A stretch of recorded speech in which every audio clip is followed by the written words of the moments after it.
Beritakan pada para tamu. Syadaralun, anggota DPRA Dapil 7 Kota Langsa, Aceh Tamiang, Jauhari Amin bersama dengan pihak Polres Langsa pada Kamis 4 November menggelar vaksinasi dan pemberian bansos bagi warga di Kecamatan Langsa Timur.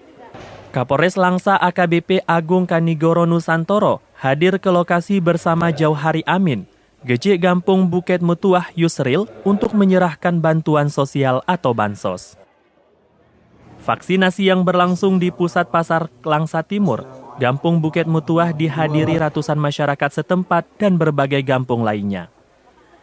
Kegiatan vaksinasi yang dirangkum dalam kegiatan reses anggota DPRA ini merupakan yang perdana dilakukan di Aceh oleh anggota parlemen.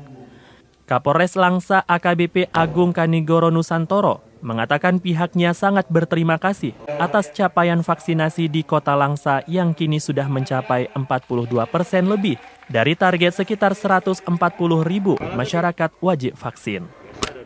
Dari Langsa, Zubir, Srambion TV.